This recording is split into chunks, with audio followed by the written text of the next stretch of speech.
खुलुमबाय स्टुडियाव दं आं उदांस्रि मोसाहारि धेमाजि जिल्लानि सानजारि नोगोर सिमेन्ट सापरियाव थानाय एएसपि बर' जौसिन गेजेरारि फरायसालिनि गेलेग्रा फोथाराव सानबानि हाबाफारिजों खुंजानाय खुंगा 33थि बैसागु बिदाय फोरबोआ मैयानि थांनाय समाव गाजा गोमजायै जोबनानै थांबाय।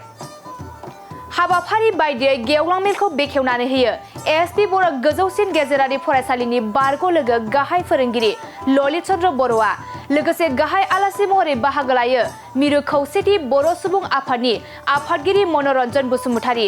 लोगोसे बे हाबाफारियावनो गोबां माहारियारि आफादफोराबो बाहागो लानायखौ नुनो मोन्दों। मख'नो गोनांदि मैयानि थांनाय समाव बैसागु बिदाय फोरबोजों लोब्बा लानानै होनाय लाखि गिफ्ट कपन 2024 मायथाइनि फिथाइखौबो फोसावदों सानजारि नोगोर बैसागु फोरबो आफादा। एबार बिसायख'थियाव बाहागो लायै जिथु खुनु बैसागो फोरबोआवनो नुजाथिनो मोनाखैमोन। गोसोखौ दिनै खोब गोजोननाय मोन्दों आरो बैसागो बोथोरनि बिदाय फोरबोनि नोंथांमोननि गासैबो निउस चेनेलनि दारै आंनि गाहाम हामलायनायखौ बयनिसिमबो बावबाय। जिहेतु सानजारि नोगोर बेयाव बैसागोखौ खोब गाजा गोमजायै फालिनाय जायो, खुंजेननायखौबो आरो बिदायखौबो। दिनै जिहेतु 33थि बिदाय फोरबो, बेयाव आंखौ गाहाय आलासि महरै लेंहरनायखाय बानजायगिरि बिथांमोननिसिम आंनि गोसो गोरबोनिफ्रायनो आंनि सिबिनायखौ बिथांमोननो बावदों आरो आं खोब गोजोननाय मोन्दों। जिहेतु बेयाव बैसागो खुंनायनि गुबै ओंथियानो जाहैबाय जोंनि जेবিলাক हारिमु, राव, थुनलाइखौ हमथानायनि मोनसे लामा बियो। बे खुंनायनि गेजेरजों खुंनांगौ होननानै खुंनायल' नङा, बेयाव माखासे थांखिफोर दं आरो बे थांखिनि गेजेरजों जोंनि राव हारिमुखौ बोरै हमथाना लाखिनो हायो, बैसागोनि जिथु आब्रुथि बेखौ बोरै हमथाना लाखिनो हायो। दिनै माखासे इयुन जोलैफ्रा बैसागोखौ खायफा एसे फ्रि बैसागो, एडभान्स बैसागो होननानै एसे गुबुंले खालामनो नागिरो। खिन्थु बैसागोआ मालाबाबो एडभान्स बैसागो जाया, मालाबाबो फ्रि बैसागो जाया। बे बैसागोआ मोनसे दिन थारिखनि गेजेरजों बेखौ खुंजायो आरो बे जोंनि बर' हारिमु, राव हारिमुजों आरो जोंनि धोरोम खान्थिजों, जोंनि समाजजों लोब्बा थानाय बियो। गतिके बे जाहाथे गुबुंले जाया, बेफोर मोनसे हमथाना लाखिनायनि मोनसे लामा बेफोर। गतिके आङो बानजायगिरि बिथांमोननिसिम बेखौ जाहाथे अराय खुंनानै जोंनि बर' हारिनि जिथु हारिमु बेखौ गोजोर लाखिनो हायो, बेनिखौ आं खावलायदों। जिहेतु बैसागो फोरबोआ गोदान बोसोरल' नङा, बियो जाहैबाय बर' हारिजों लोब्बा थानाय मोनसे फोरबो। आरो जिहेतु बर' हारिया मोनसे आबाद गाहाय हारि नालाय जों आबाद मावनानै गोदोनिफ्रायनो जाबोदों आरो बिदिनो ग्रोम ग्रोमै बर' हारिया रायजो जाबोदों।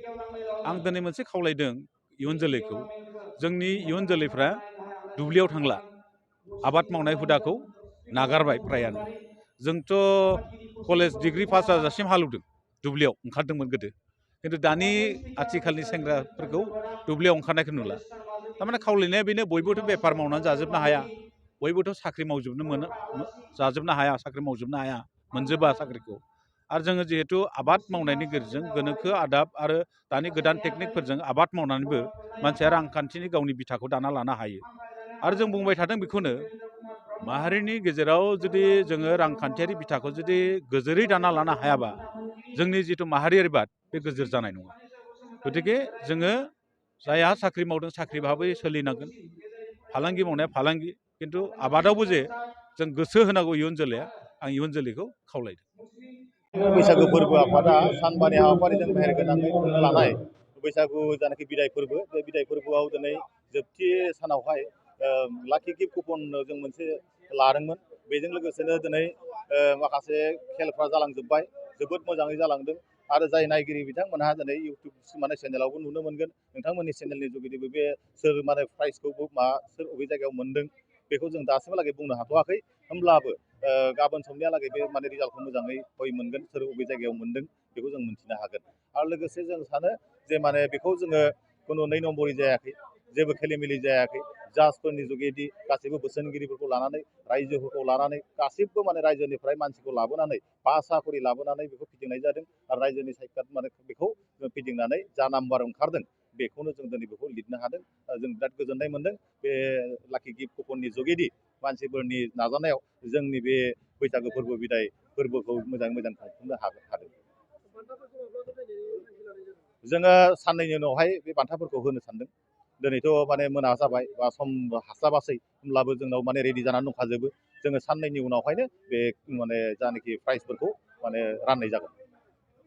मोनसे गोजोनथाव खौरां, नोंथाङा नोंथांनि न'खौ समायना रमायना जोंख्लाब माख्लाब खालामनो गोसो दं नामा? थारैनो नोंथाङा नोंथांनि न'खौ समायना रमायना साजायनो गोसो दंब्ला नोंथांमोननि थाखाय बिजनेस बेन्स प्रडाक्ट्स कम्पानिया गोजोनथाव खौरां लानानै फैदों। गोदान बोसोर रंजालि बैसागु फोरबोजों लोब्बा लाखिनानै बेन्स प्रडाक्ट्स कम्पानिया नोंथांमोननि थाखाय अफार होनाय जादों। चिरां जिल्ला बेंटल गेट 27 राजा लामानि एबा सिबिथाय लामानि साखाथियाव नोंथांनि न'खौ समायना रमायना खालामनो गोसो जानाय रायजो राजाफोरनि थाखाय बिजनेस बेन्स प्रडाक्ट्सआ लानानै फैदों गोजोनथाव खौरां। पलिग्रेनाइट, WPC एबा PVC, wooden flooring, wallpaper, steel roofing, soffit ceiling बायदि गाबनि न' साजायग्रा खम बेसेनावनो नोंथांमोना बायनानै लांफैनो हागोन। बेनि अनगायैबो नोंथाङा गोबां बाथ्रा मिथिनो थाखाय नैबे 8474015053 जानबुं नम्बरनि गेजेरजों नोंथाङा फन खालामनानै मिथिनो हागोन।